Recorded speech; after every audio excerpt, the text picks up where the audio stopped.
Well, good morning. I do trust that you are well and that your family and friends are also all well.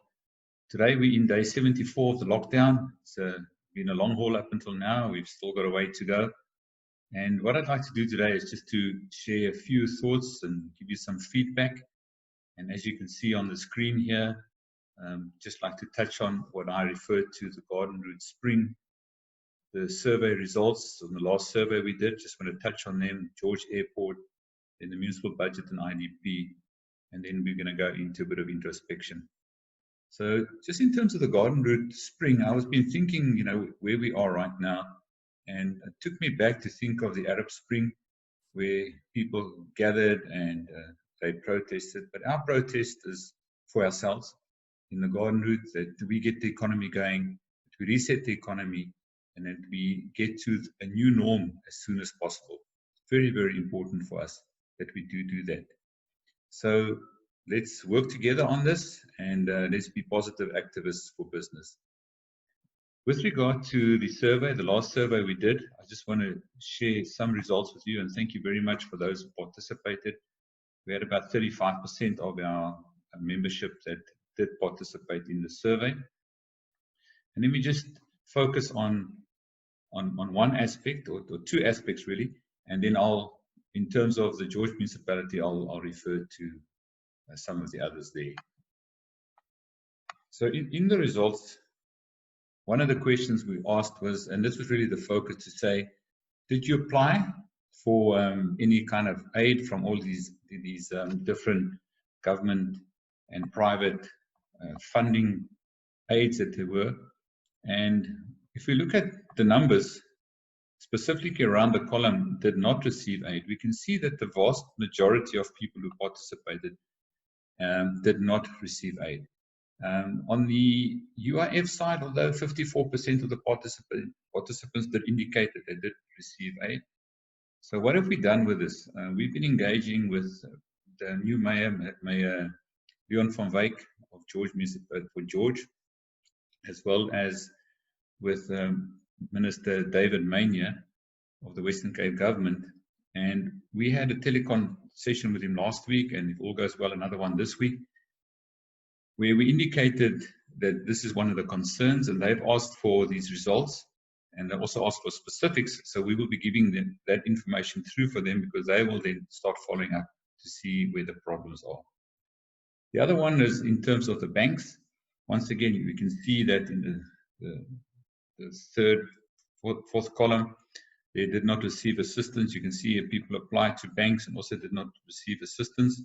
This coming week, we will be speaking to those banks and saying, this is your feedback. We don't know who you are, who did apply or did not apply, but we would suggest that you go back to the bank and find out what the situation is.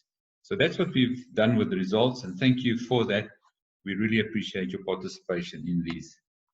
Then if we look at the George Airport, we know that George Airport, as at present stands, will only open at level 1, which is totally unacceptable to us. We had discussions, Brenda and I had a discussion, I escalated the matter through to our Mayor Leon van Wyk, as well as to Minister Mania. We asked you for responses as well to give us an indication how that the closure of the airport until level 1 is going to affect you. So we collated all that information and we gave it through. It got to Minister Mania on Tuesday, that's just gone past. At 1 o'clock, I sent it through to him. And by the next morning, press releases were out. He copied us in with a letter that he sent up to the National Minister of Transport. So we're really pushing very hard to get the airport open, because what we cannot understand, that the Minister of Tourism indicates that business travel is open, and that the guest houses and hospitality industry, tourism industry, can accommodate those business tourists under specific conditions, but we can't get people here. So we need to sort that out. So thank you for your participation in that. Then in terms of just the George Municipal Budget and IDP, you would have got a notice from Ingrid that has been published on the website of the George Municipality. The budget and the IDP needs to be approved, and we've got until the 12th of June, I think it's this week, Friday, to keep our responses in. So we do ask you, please look at that budget. It's got implications on costs that are rising. We have already done some work over the last few days, and I've got a short draft which we'll be pushing through to the municipality, but we're going to need your input. So if there's anything that you pick up, then give it through to us so that we can also just add that. And let's speak to our new mayor and his team of people to see what we can achieve there. Right, so those are just some of the feedback which I'd like to give to you. And let's just now move over to introspection. So what do I mean by introspection? Now we've, through the last 74 days or so, and even a bit longer, we've heard of the COVID-19, and we started thinking, now what does this really mean to us? And what we did do as well is that I've been engaging with various people, and we asked Bonnie Brink-Lawrence of the Small Business Forum, which is also a business organization within George and the Greater Garden Route, of which we are in collaboration, and some of our EXCO members actually also attend those sessions. So we work very, very closely together. But I asked Bonnie to give us just a bit of a view from her side in terms of how does she see the situation around COVID. So let's listen to what Bonnie says. The COVID-19 pandemic has had a devastating impact on lives and livelihoods globally. And whilst the world will recover, the following elements will be vital to building a new socio-economic foundation. 1. Strengthening international collaboration to fight pandemics. 2. Driving industrialization and attracting investment to build our economies. And 3. Revolutionizing support to small businesses as critical catalysts of growth and development. In doing so together, we will build a more sustainable future for all. Thank you, Bonnie, for those insights. So, yes, although we've got challenges, if we work together, we can overcome them. I think that is really the message that comes from Bonnie. So this just brings me to the question I've been asking myself, and I'd like to share this with you, and you may be going or have gone through the same thing. Where am I in the process of COVID-19's enforced change? So COVID-19 has forced a change in our lives, whether we like it or not. It's a reality. But where am I in that? So let me just share some old theories, but I think it's very pertinent for now. So there we have the whole theory of Dr. Helen Kubler-Ross that looked at the stages of grief, and that's no different to what we're going through. And although we refer to them as denial, anger, bargaining, depression, and then acceptance, there's forever an interchangeability in terms of where I'm at. So in the beginning, I deny, I really say, well, can this really be true? What's busy happening? Then I get extremely angry. And what's going to happen? Then I start bargaining. I say, but what about this? Why can I do it this way? And in my bargaining process, I become angry again. Why I go into denial? Then I fall into depression. So then I start really, looking at myself and feeling sorry for myself. And in that process, I might become angry again. And then, of course, you get to the point where it's accepted. We are at acceptance. And I think for me, I've accepted this is where we are at. We're going to be working differently, and we need to address it differently. So I hope that you are also at the point of acceptance, and it's not wrong if you're not. If you're still oscillating between anger, acceptance, denial, or bargaining, doesn't matter. Just deal with those emotions. I think that's the important part. So then, maybe to give you just a bit on this slide to show it a bit bigger, this is also what I think we go through, and I went through it, and I still go through it. You have a limited understanding of the change and its implications. We all theorized and said, but yes, COVID, we're going to have to work differently, etc. We waited for the 1 month or the first portion of the lockdown to go by. It became extended. And then, of course, we become angry in all of those. But just look at these things that impact us. We started thinking, but hang on, if I can't do what I've always had to do, am I losing my expertise? I need to learn a new skill. I need to change the habits and customs. The way I've done things, I need to change it. My tolerance levels become pretty low. And I might want to, snap up every now and again, which I would not do as usual. Communication patterns and information flow. We were inundated with communication. Ingrid and Mary-Ann did their best to stem that and to control that, but there's so much information coming, and we're all into Zoom sessions like this, or we're into team sessions, and then there's a whole lot of information that we're getting, and so our communication process has changed. A loss of social status. If I have to close my business, if I lose my job, what are people going to think of me? Shifting influence and authority and control. All of a sudden, I'm losing control. My people are not working in the office where I can see them. They're working in different places. I've lost that control. How do I deal with that? And then, of course, the perceived threat of job security, which is always there. So these are just other factors that introspectively has been impacting us. And as it's impacted me, I wonder if it's impacted you, and how have you been dealing with those impacts as well? But let us listen a bit to what Eric says. Eric Philpott is one of our members. He was awarded the Chairperson's Award at our last awards ceremony, and he's of DigiFusion. So let's just hear what Eric says and how he's been dealing with this. Goeiemôre Dr. Ferrell. Die COVID-19 pandemie het ons besighede hard en onverwags getref. Ek sou nooit kon dink watter enorme impak so 'n grendeltydperk op ons land en die wêreldse ekonomie sou hê nie. Dit het my geforseer om 3D-maskers te ontwerp, vervaardig en te versprei deur die land.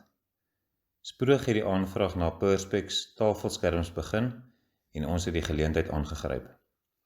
Ons grootste bron van inkomste is egter die verkoop van ink deur ons digitale drukkers. Die masker en skermverkope se winsgrens is baie laag en dek slegs oorhoofse kostes. Ons kan dus nie net hierop staat maak vir oorlewing nie. Tans is ons besigheid slegs 20% operasioneel en ons mag hoofsaaklik diens lewer aan essensiële besighede. Die land sal dringend moet aanskuif na vlak 2 om besighede te red. Indien ons vir 'n volgende maand met handel dryf, soos ons tans doen, sal ons deure moet sluit. Die regering sal moet besin wat weeg die swaarste. Sterftes weens hongersnood of as gevolg van die virus. Die pandemie het nie net slegs ekonomiese nagevolge nie, maar ook emosioneel. Ek wens alle plaaslike besighede alle sterkte toe. Hierdie is 'n ware uitdagingstydperk. Ek glo egter as ons op ons knieë bly en met die krag van bo en harde werk, sal ons weer bo uitkom. Thank you to Eric for that. So the question is, what should I be doing now? So if you're looking at your own business, how should you be going forward with that? So I want to share just a few thoughts with you in terms of that, and there, which I call a business storyline. So I'm going to be very brief on this. You can see that there's 9 different categories here. Very briefly, the first thing you need to ask yourself is in your own business is that, who's your customer and who do you serve, in other words? So that's on the right hand side here. Who do I serve? Define who that customer is, and remember thinking where you are right now. Determine the value proposition. What value do we deliver to the customer, and why would they want to buy from us? So that's the value proposition. That's number 2 that you need to define. The next one would be number 3, channels. How do our customers want to be, or how do we reach them? So the channels have changed. How am I going to be operating on an e-basis if I can at all? Do I go into e-commerce? Do I have home deliveries? I really don't know. I don't know all of your businesses in and out, but these are the questions we need to be asking ourselves right now. Customer relationships, number 4. What must we do to keep and grow the business? So as Eric said, now things don't change. You might have to close. So this is the question in terms of customer relationship is what must we do? Let's start asking ourselves those questions. Then the revenue stream. From what am I going to make income? I might have been making income previously from, let's say, selling pies, but that's maybe not where I'm going to be going now anymore. I have to sell pies in a different way, or maybe sell something else. So those are the revenue streams. So the revenue of for your business is these in the green. Then those to the pinkish reddish kind of color, the cost of doing business. The next question you ask yourself, key resources. What are the most important strategic assets? What are those assets you need in your business right now? A lot of people are working mobilely. Do you still need office space? Do you need more vehicles? Do you need other technology? So what are those key resources that you need? What are your key activities? Which are the most important things to make the business work? Identify those critical things that are going to make your business work in this new reality. Number 8, key partnerships. Which tasks and activities are we not going to do ourselves? Here comes collaboration, outsourcing of activities. Why must I start doing things if someone else can do it better? And we can work together, and through that, we can, both of us, have a better business. And then lastly, then number 9, what is our cost structures? What is this all gonna cost us? So this brings me to say, well, if you look at your revenue streams, what you're going to be getting into, what your cost structures are, that's going to start determining, is this new business going to work for me or not? So this is the storyline. Some people refer it to the canvas, the business canvas, well researched, easy document to use, and of course, for this to implement this, you need action plans and all of that.